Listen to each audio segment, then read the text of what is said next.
Welcome to the Perfectly Flawed podcast. Thank you so much for joining me today. For those that don't know you, would you like to give a little bit of an overview of who you are? So my name is Deja Young. I am a U.S. Paralympian. I've competed in two games.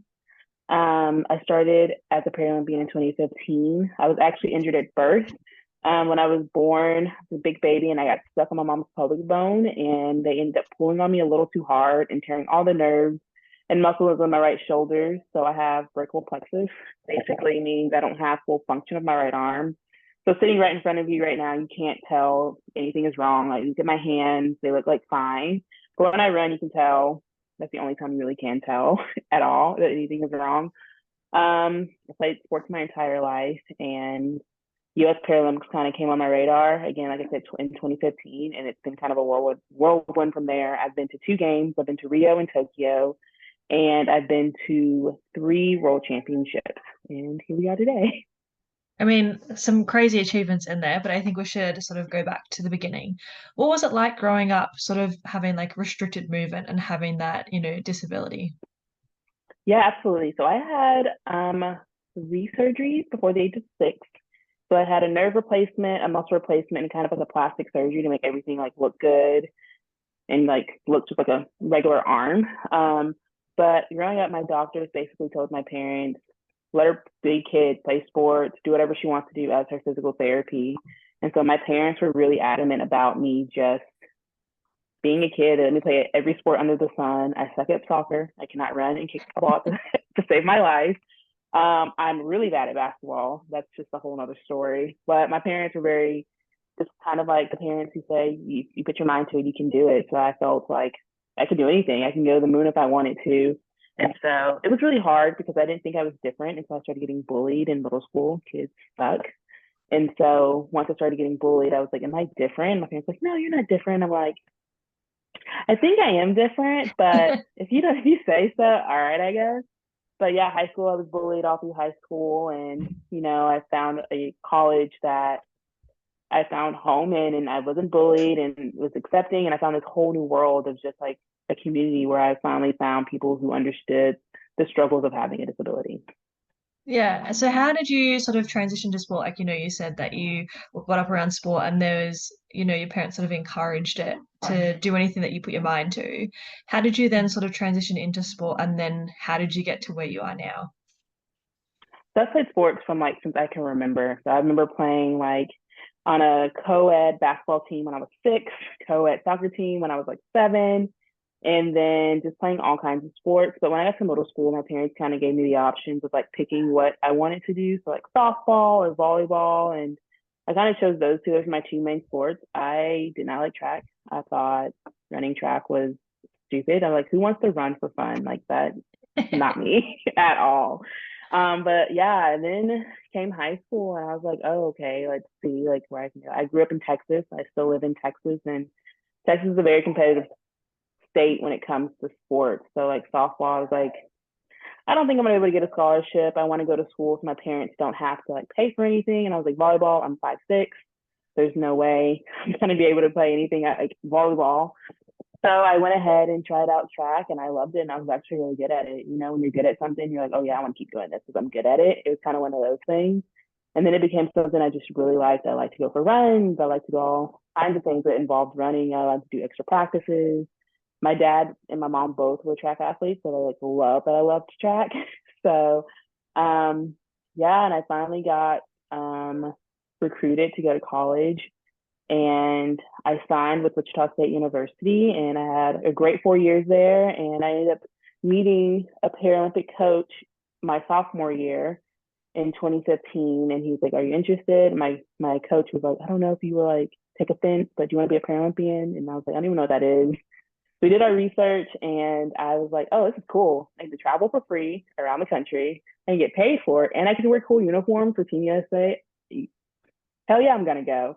And so I went ahead and started out the process of becoming part of Team USA and made my first world championship team in 2015. And there were a lot of ups and downs, but here I am today. I'm happy with where I've gone, where I've been, and how I got here. Yeah, and I mean, you have some fantastic achievements that you've made in your career to date. How do you feel now knowing that when you look back before you started your Paralympic career with no sort of knowledge about what even that space looked like? Now that you're in that space, how do you feel about representing sort of the Paralympic community and about showcasing and letting other people know, hey, this is a really cool space and this exists for people like me? I think it's absolutely amazing. If I like go back, I want to say like what 10 years ago, and you would have told me that I would be doing this today, I'd probably just be like, wrong, Deja. Let's talk to somebody else about that.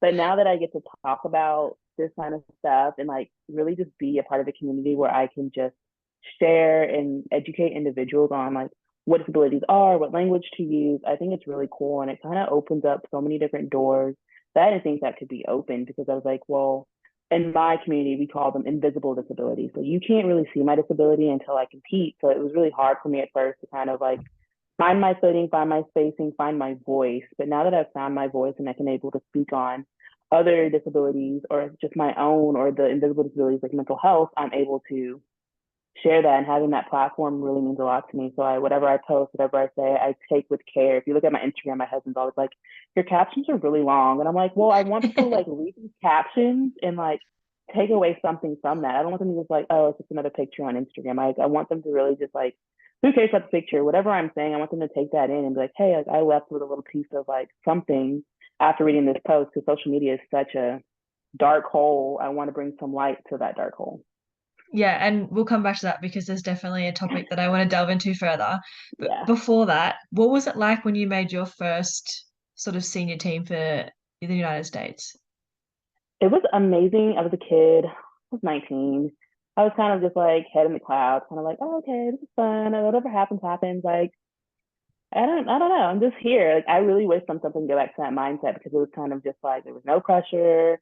I was just kind of just, I don't want to say a nobody, but I was a nobody. No one knew about me. It was so nice and refreshing because there was no one was expecting anything from me, and that was absolutely amazing.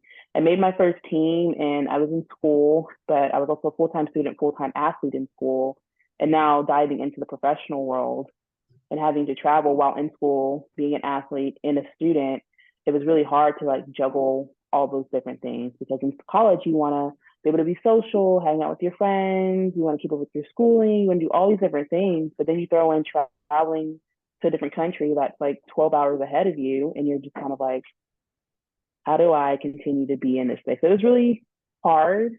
When I look back now, I could have made it easier on myself, 100%. But when I look back now, I'm happy that I went through what I went through, but it was really hard because mentally I kind of went downhill after that because, like I said, I missed out on school, my friends, training. It was tough, but I definitely appreciate those moments. Yeah, I think being naive is a blessing and a curse at the same time. I think Yeah. in that mindset, you just don't realize sort of the position you're in or the consequences or anything like that. And it can be such a blessing, as I said, like you just have no concept of like where you're at, and so the pressures aren't really there. So Yeah. it's really helpful at times.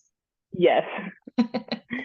I'd love to know a little bit more about, you said that mentally sort of went downhill a little bit. I'd love to know if you can expand on that further and sort of what led to that and what it was like sort of really in the thick of it. Yeah, like so when in 2015 I made my first world team and we were in Doha. So I went to Doha like 3 days before I was supposed to compete just because I didn't want to miss any more school than what I had to. And I tell you, jet lag was so bad. And I competed it within 3 days. And I know everyone's like, you're not supposed to sleep when you like first get there. You need to like adjust, stay up as long as you can. I kid you not, I stayed up for like an hour when I got there and I was like, I can't do this. I'm going to sleep. It was my first time traveling overseas. And I was just like, I didn't know what to expect. So I was like, you know what? However I compete because I'm literally here for about 5 days total. So we're gonna just see what happens. Whatever happens, happens. And so I competed, I did well, and I came back home, and it was just kind of like I was stuck in a rut. I was still competing in October, so I had competed for over a year, and I was tired, and I missed so much school. I missed study hall hours, so I had to catch up on those. I had like 90 hours of study hall hours to catch up on, and I was just like, okay. So I spent literally from the moment I woke up to the moment it was time for me to go to bed, I was in study hall, and it was so hard because I felt like I was missing out on so much. I was missing out on the fun practices with my teammates. I was missing out on going out with my teammates and having fun on the weekends because I was trying to catch up in school. And so I started to go downhill very fast mentally. It was a really dark time for me because I felt guilty for complaining about how I felt because I'm a Team USA athlete. I'm a full ride scholarship athlete. So my books are paid for, my meals are paid for, my apartment's paid for. And on top of that, I get extra money from being on Team USA. So I was just like, I felt selfish because I had teammates complaining, or not complaining, just stating the fact that they weren't going to be able to afford books next semester. So they didn't know what they were going to do. So it was just kind of just felt selfish of me to even say anything because how dare I say something when I have all this greatness like behind me. So it was really hard. I got to second semester. It didn't get any better. I competed horribly indoor, horribly outdoor. And finally, I was just like, I can't do this anymore. I'm tired of feeling like a burden to everyone. I don't have anyone to talk to. I live by myself. It was like almost like darkness, like was the only thing that I had, and it just engulfed me. And so I ended up having a suicide attempt in May of 2016. And it was really hard because I never thought I would ever be in that moment because I've had so much love and support, but I felt so alone in that moment. And I ended up being hospitalized for overdosing. And unfortunately, I had to be under 72 hours psychiatric watch. And I was so scared. I was in Kansas. My mom and my dad and my sisters and my brothers are all 6 hours away in Texas. And so I'm very grateful for my athletic trainer who, 2 o'clock in the morning, she gets a phone call. She's at the hospital with me by my side and was like, listen, this is what's going to happen. As soon as you have visitation, I'm right there by your side again. And that's exactly what it was. And so it was really hard just because I felt like that was my only way out. When in reality, it wasn't. That in that moment, in that space, I felt like I was in a hallway and the walls were closing in on me. And it was very, very difficult. And that summer was 2016 games in Rio. And I was like, okay, my mind shouldn't be there, but it is there because I'm trying to like look forward to things and I just couldn't. So it was really difficult. Yeah, and firstly, like I'm so sorry that you felt that that was your only option. I can't even begin to imagine what your mind would have been like. I imagine it wasn't a very nice place to be in. So, Yeah. how do you sort of get out of that? What sort of tools and tips were you given or advice to sort of get yourself out of that mindset? And, you sort of touched on a little bit there about Rio and having something to look forward to. Is that something that helped you get through that time? Yeah, it helped me get through that time. So I was like, okay, going to Rio, going to the games, that'd be my first games, team processing, everything about that was just like exciting. It's like, okay, like you have something to look forward to. Let's get there. But at the same time, I was like, I have to mentally get healthy. I need to figure something out because at that point, track was not becoming fun anymore. It was becoming more of a job, a burden, and something that I felt like I had to be successful at. So when I was under my 72-hour psychiatric hold, we had some tips and tricks to help us cope through our hard times. And so one of the main things that helped me was getting up and making my bed every day. It's so small, so simple. Some people are like, that's kind of dumb, but it literally helps. It still helps me today when I make my bed because I'm a type of person who wants to be like, what is the word I'm looking for? I want to be able to do things during the day that makes me feel like I had a full good day, like I got everything accomplished. I want to feel accomplished every day. And so making your bed, even if you don't finish that one chore, you didn't get all the emails answered, you made your bed, so you got one big thing checked off of your list. So making my bed has been like a game changer, especially during COVID. It was really, really hard. Even though we're still in the midst of COVID, I don't know how anyone else feels about that. But yeah, so like making my bed and then writing down how I feel, like my thoughts. If I'm having a bad day, write down those bad thoughts, close that journal, put it away, and that's it. They're gone. Because now you can make fresh thoughts. You have room for fresh thoughts, happy thoughts, positive thoughts. And one of the biggest things I tell people, self-talk is so important. Even if you're joking like, oh, I'm so sad or oh, I'm so dumb, your spirit, your mind, and your body, they don't know the difference. So even if you're just joking, your mind, your body, and your spirit, they take that in and it's like, dang, like you're taking that in and then it just makes you feel deeper down bad about yourself. So those are kind of the things that helped me really, really, really get to Rio and then being able to share my story. At first I was scared. I was like, I don't want people to think that I'm like seeking attention or anything like that. But when I shared it, there were so many athletes who were like, yeah, I've been there too. And like, we're in a space where now we can talk about it, but 6 years ago we couldn't. Mm, definitely. And I think, firstly, I'm hesitant to say the word brave to speak about it because I feel like it's something that we shouldn't have to be brave about. It should be something that we Mm-hmm. can speak about openly. And that's a big reason for me starting this podcast. It's creating a space where we can talk about it openly and not feel ashamed or embarrassed or like we're going to be judged. Creating that conversation saying, yeah, hey, like I was in a really dark place. I made it through the other side. You can too. And you're not the only one that's been in this situation. It's Yeah. unfortunately common, but you're not alone.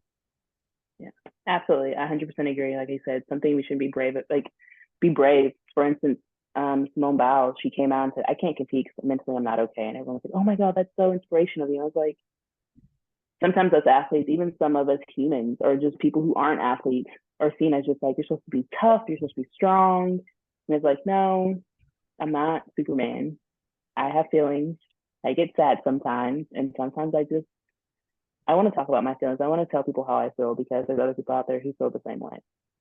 Yeah. And if it was like, oh, I've hurt my shoulder or I've hurt my knee or, and so I'm not going to compete, it'd be like, oh, like, hope you have a good recovery. Like, it's not really sort of like, that's really brave. That's really inspirational that you've taken that step back. It's like, oh, they're just doing what they need to do. Exactly. 100%. Your mental health is just as important as your physical health. 100% Yeah. agree. So how did you end up going in Rio? Obviously, it wasn't the most ideal lead in. So how did you end up going and how do you feel about the experience now looking back? So I went and, like I said, I went in with no pressure. No one really knew who I was still. And I went in and I was just like, you know what? Just go out there and do what you know. It's like riding a bike. You know what to do. You know how to run. You've been doing it for years. And I did that and I ended up getting my first two gold medals at the games. And to me, it felt good to be able to cross that finish line and just be like, I did it. I survived for a reason and I'm here for a reason. And what even made it even more special is my mom was in the stands and I was able to cross the finish line, go run up to the stands and give her a hug because she's been one of my biggest supporters through everything. And so it was one of the most special moments, Tokyo, I wasn't able to have my family there because of COVID, but having her there and seeing her there and seeing how proud she was made me feel amazing. Yeah, I won a gold medal. That was awesome. Yes. But seeing my mom there and seeing how heartbroken and torn up she was that she felt like I couldn't talk to her about how I was feeling broke me even more on the inside. And I know it shouldn't be about other people, how I was feeling, because I know when suicide is talked about, it's like, don't be selfish because you have people who love you. But we also internal that because it's like, I know you love me. I know you support me, but it's not about you. And my mom didn't make it about her. She was like, I understand. Like, I've been there too.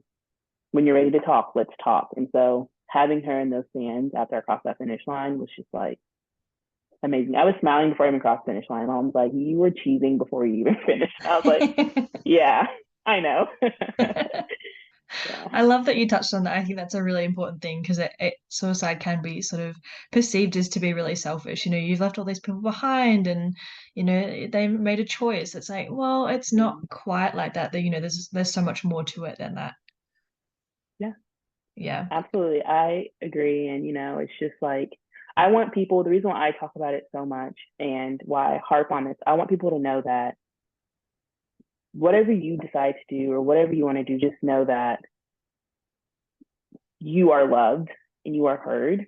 But I want to make sure people know that they're heard and that they're seen because sometimes a lot of people who deal with depression, they internalize other people's opinions, thoughts, feelings without thinking about their own. And so I want people to know it's okay to put yourself first because at the end of the day, we want you here, but you also want to be here too. Yeah. Super important message. How did you navigate? I mean, we've sort of touched on it a little bit so far. In that place where you're not really feeling too good, and then going to competing at Rio and finishing with a massive smile on your face, how did you find a love for running again? Because I imagine it sort of faded and wasn't quite as prominent as it was when you first started, but then it sounds like with how happy you were at Rio, how did you find that love for running again? I think I just took the pressure off because I was just like, I have nothing to prove to anyone. I showed what people I can do, and at the end of the day, it's just about how I feel about my performance. If I feel like I gave it my all, and I can walk away knowing that I did everything that I could possibly do, then I'm like, I nothing should keep me down. Like in my own mind, I'm like, I won my own medal with myself because I'm happy with my own performance. But unfortunately, it would only lasted for so long because I was in a car accident. I hydroplaned and my car rolled 5 times, and I was out for another season. And I was just back, felt like I was back to square one mentally, physically. And it was just one of those things where it's just like, why me? I remember sitting on the edge of my mom's bed after like getting released from the hospital and sitting there. And I was just like, why does this have to happen to me? Like, what did I do to deserve this?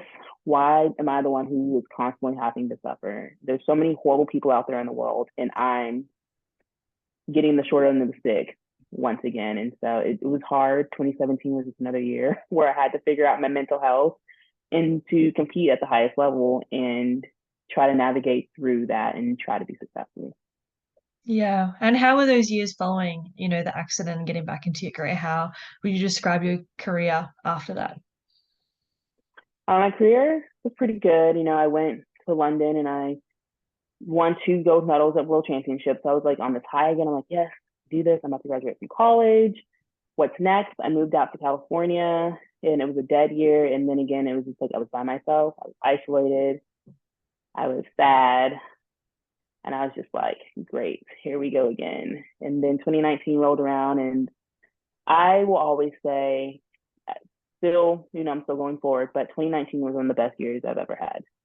I was physically fit, mentally happy, and I was doing things that I loved in the sport and outside the sport, and I competed the best I've ever competed. And then somewhere in that mix, my mental health took a turn, and then lockdown happened, and then I don't know, it just kind of everything started to fade very fast because there was no direction. We didn't know where things were going to go, and then 2021, I didn't have the greatest season. I mean, I still made podium, but I mentally was out of love with the sport. And then unfortunately, my father unexpectedly passed in October of 2021. And then I found out I was pregnant a week after his funeral. And here we are today, still trying to navigate grief and trying to figure out what's next for my career. I can't even imagine the emotions that you would have felt in October that year, losing Yeah. someone that you love so dearly, but also being able to bring another human into the world. I can imagine and the hormones, like Yeah. just everything all at once. I would have been so It was, overwhelming. to be quite honest, and I've been thinking about this and just like kind of talking it through. Was pregnant. Didn't know I was pregnant until like a week after my dad's funeral, but I realized in that moment I wasn't allowed to grieve while everyone else was grieving because I was holding another life. I didn't want to affect that. And so I had to kind of just like move on quickly so that I can bring in this life and be a mom. And now it's that my daughter is about 7 months now. And then now it's kind of just like, how now I feel like I'm grieving. I'm like I'm like at square one while everyone else is starting to move forward. And now I'm like starting to process the grief, trying to figure out how it's going because it's already been a year and I still feel like I'm at square one. And it's absolutely crazy just because it's just like it's something no one really talks about. You have to grief is weird. It comes in waves and there's no telling when it's going to end if it ever does end. Yeah, I mean, from speaking from my experience and my experience alone, it's as you said, it very much comes in waves. It hits you hard and out of nowhere. You could be somewhere like at the shops and you see something and it reminds you of them, and you're like, wow, okay, the depth and of the grief has not changed since day one. And then Yeah. there's days where you can go the whole day and it might not come up, but Yeah. as I said, the depth of the grief doesn't change. It's just how often and how frequent those moments are. And, you start to remember the happy moments and try and think about that. And then I know for me, I think about the happy times, Meg, and then I get really sad because there are no more happy Mm-hmm. times to come. And it's just this constant mixed emotions. And it's, as you say, it's very much in waves.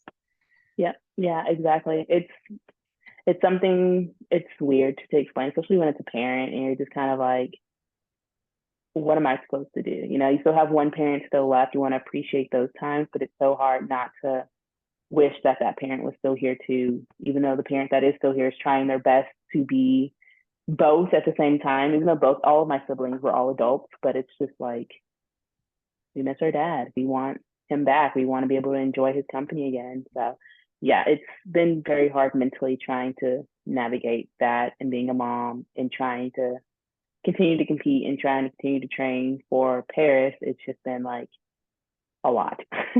Yeah, I can't even imagine what that would be like. But on a different note, how is Mhm. being a mum? What has that experience been like for you so far? I absolutely love it. My daughter is so funny. Everyone says it's like copy and paste. It's like a miniature me, and seeing her personality grow and seeing her just become a tiny, like she's a tiny human. Like she's gonna be like us someday, like an adult. And it blows my mind that that grew inside of my body for 9 months, and now she's like here. She was the size of a grape, like what, I don't know, 12 months ago. So it's just like so crazy to me because it's just like, how is this even real? But being a mom is absolutely amazing. It's something that I wish everyone can experience by their own choice. And just, I think it's just like a beautiful thing. Being a mom, it's just like you get this thing called like give no fucks as a mom. That's the thing. Like you don't care about anybody else's opinion as long as your baby's happy and she loves you and she thinks you're doing a good job. Like someone can think I'm a horrible person, don't like me. I'm like, I don't care. Because guess what? You're not my kid. And I'm doing this for my child. So I don't care. Like the smallest things that used to bother me before I had a baby. Now I'm just like, yeah, I don't care. As long as my baby's taken care of, my husband's like, I'm second now. And I'm like, I'm sorry, you are. but it's great. I love being a mom. I think, like I said, I wish everyone could experience this by their own choice. And I think it's just beautiful. Yeah. And how have you navigated being a mum and your sporting career? How do you do both? So trying to figure it out. I leave for the first time. So you've heard for the first time next month. And I am actually like scared. I'm sad. I'm like, I'm probably gonna cry more than she does. You get mom guilt because I was like, I'm out here trying to provide and like leave a legacy and do these great things so that she can have a great life. But also it's like I want to be able to still be there and make sure like what if I miss her first words or her crawling? And it's just kind of like you have to pick and choose. And so choosing to go compete and to travel and leave her back home with my mom, it's hard, but at the same time, it's like I know it's going to benefit her 100% at the end of the day. And hopefully, she'll be able to be with my mom and my husband at the finish line in Paris whenever I do finish, and I can see her smile and my husband smile, my mom smile at the same time, and my life would be complete. Yeah, I'm picturing it now. It'd be like the most beautiful moment having your family there like that. Yeah, absolutely. I picture that's what motivates me most days. I just sit there and picture that, and I'm like, that's what I'm doing it for. Yeah. Navigating back to what we sort of spoke about a little bit earlier in terms of social media, what do you think, what impact do you think social media has, and what kind of presence do you want to have on there? Social media can be a very dark and scary place. It can have you comparing yourself. It can bring you down really fast. The more you scroll, the more you look. You're like, even as a mom, I'm like, okay, I'm 7 months postpartum, and I see this other mom that's 7 months postpartum who has an 8 pack and is fit, and I'm like, I feel a mom pouch, and I don't understand why my stomach's not tightening as fast as hers, and it's just like you can start comparing, and then it's just like I feel bad about myself, and then it's just like not good. So when it comes to social media, I want to be as raw and honest as possible. I don't want to be like, oh, you're so relatable. But at the same time, I want people to know like it's okay to be, I guess, normal. Like you shouldn't have if you don't have an 8 pack by 7 months postpartum, you birthed the baby. Like you've created a life. It is okay. I want people to know that it's okay to be vulnerable. Sometimes being vulnerable is our strongest strength. I want people to know that you can go on social media and post whatever. Social media is fake. I'm not going to face tune any of my pictures. I'm not going to put any filters on it. I want people to see the real thing. It may be ugly. It may not be great. It's the cutest thing out there, but I want people to know that this is real life and that whatever you're going through and struggling with, 9 times out of 10, someone else is too. And I want to show you that that's exactly what I'm going through too. Like postpartum depression, was really hard on me. Like I felt like I should have been grateful, and I have this beautiful baby. I see people that I follow on social media who are trying to have babies through IVF, and I'm like, oh, I feel so bad. Like they want a baby so bad, and I'm like crying because I didn't even know I was crying from postpartum depression. But I want people to know that it's okay to talk about. Like, let's be real, let's be honest, let's kind of stop this fake life on Instagram. I know you want to highlight the happy moments, but highlighting the sad moments is just as important. Yeah, absolutely. And again, switching gears, do you have an embarrassing sports story? Let's see. Let me think. Yes. So this was actually in 2016? No, it's 2017. I'd gained a little bit of weight because I was on bed rest after my car accident. And my uniform was fitting a little snug. So I was like, can you guys please give me some bigger bottoms? Because every time I take a step, I swear my whole butt eats this like bottom. And so they never got me a bigger bottom. So I'm like, all right, so I'm running my 200. And I'm like, I have the biggest wedgie. I picked my wedgie, and mom was like, Deja, that was on the jumbotron. They see you pick your wedgie. And I'm like, it wasn't, I had to pick it. Mom was like, there's all this cameras now. Like, why would you do that while you're running? I was like, even though you're running, you shouldn't have anything on your mind. But as I'm running, I'm like, I literally have the biggest wedgie. I feel like I can taste this wedgie. I'm so uncomfortable. I'm going to pick it. And I picked it. And my mom was like, everyone saw you pick your butt. And I'm like, you know what? It was better than everyone seeing my butt. So I don't care. I love that. I'm always so self-conscious. Like if I'm out in public, so when I have a wedgie, I'm like, oh, is there too many people looking? Can I grab it? Or, can I go to the Yeah, window and can see? It's so awkward, but like it's such a normal thing. It happens to everyone all the time. exactly. So I'm just like, you know what? It had to be picked. It just shows everyone it's okay to pick your wedgie on camera. Because I Yeah. felt fine. And I think I got like second or first after that. And I was like, I still made podium picking my wedgie. So, oh well. I love that so much. I love to do three questions to sort of finish with. And the first one is, what is something that you're most proud of about yourself? um, this is so cliche, but I'm so proud that I gave birth to an amazing little girl. And I am like, my most proud moment is being a mom. Like, that is just, she is worth 1,000, not even 1,000, a gazillion gold medals. She's the best thing that's ever happened to me. Yeah, and absolutely something you should be proud of. Do you have a favorite quote or a favorite piece of advice that you've been given? Yes. So the first, someone told me, I don't remember who it was early in my career, and someone said, the biggest no that you could hear is from yourself. Once you tell yourself no, you probably won't accomplish what you're going for. So continue to tell yourself yes, because in this world, you're going to hear 1,000 no's and maybe one yes. So continue to tell yourself yes. I love that. I haven't heard that before. I like it a lot. Yeah. It's good. Yeah. Yeah, it is. And the last question I have for you is, do you have any tips or advice for those that are listening? Yes, I have a couple things. One, don't take life so serious. It can be taken away so fast. Have fun. Enjoy the little moments. So cliche, but enjoy the journey and not just the view. And secondly, I would like to say your success does not equal your self worth. Your self worth is way more than what you're succeeding at. You are important, you are loved, you are heard, you are seen. Don't let failures define who you are. I love that. That's so good. Thank you. Thank you so much today. It's been an absolute pleasure chatting with you. So thank you so much. No, thank you for having me. And I look forward to hearing the episode. And what you're doing is absolutely beautiful and amazing. And I can't wait to listen to future episodes. Thank you.